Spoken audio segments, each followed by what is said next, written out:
एक संत वृंदावन गए, वहां कुछ दिन घूमे फिरे, दर्शन किए। जब वापस लौटने का मन किया तो सोचा भगवान को भोग लगाकर कुछ प्रसाद लेता चलूं। संत ने रामदाने के कुछ लड्डू खरीदे और मंदिर में जाकर प्रसाद चढ़ाया और आश्रम में आकर सो गए, क्योंकि संत को सुबह ट्रेन से निकलना था। सुबह वृंदावन से चली ट्रेन को मुगल सराय स्टेशन तक आने में शाम हो गई। संत ने सोचा अभी पटना तक जाने में 3-4 घंटे और लगेंगे, भूख भी लग रही है। मुगल सराय में ट्रेन आधे घंटे रुकती है, चलो हाथ पैर धोकर संध्या वंदन करके कुछ पा लिया जाए। संत ने हाथ पैर धोए और लड्डू खाने के लिए डिब्बा खोला। उन्होंने देखा लड्डू में छींटे लगे हुए थे। उन्होंने छींटों को हटाकर 1-2 लड्डू खा लिए। बाकी बचे लड्डू का प्रसाद बांट दूंगा, ये सोचकर छोड़ दिए। पर कहते हैं ना, संत हृदय नवनीत समाना। बेचारे को लड्डू से अधिक उन छींटों की चिंता सताने लगी। सोचने लगे ये छींटे वृंदावन से इस मिठाई के डिब्बे में आए हैं। बेचारे इतनी दूर तक ट्रेन में मुगल सराय तक आ गए। कितने भाग्यशाली थे, इनका जन्म वृंदावन में हुआ था।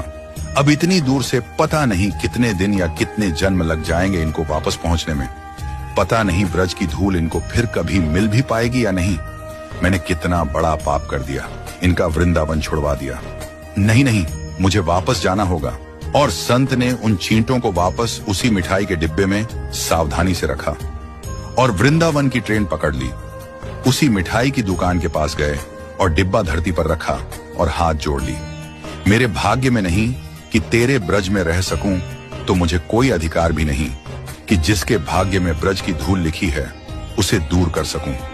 दुकानदार ने देखा तो आया और कहने लगा, महाराज चींटे लग गए तो कोई बात नहीं, आप दूसरी मिठाई तुलवा लो। संत ने कहा, भैया मिठाई में कोई कमी नहीं थी, इन हाथों से पाप होते होते रह गया, उसी का प्रायश्चित कर रहा हूं। दुकानदार ने जब सारी बात जानी तो उस संत के पैरों के पास बैठ गया और भावुक हो गया। इधर दुकानदार रो रहा था, उधर संत की आंखें गीली हो रही थीं।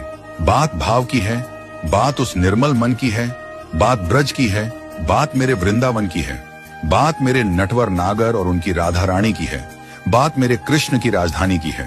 बूझो तो बहुत कुछ है, नहीं तो बस पागलपन है, बस एक कहानी। घर से जब भी बाहर जाए तो घर में विराजमान अपने प्रभु से जरूर मिलकर जाएं, और जब लौट कर आए तो उनसे जरूर मिले, क्योंकि उनको भी आपके घर लौटने का इंतजार रहता है।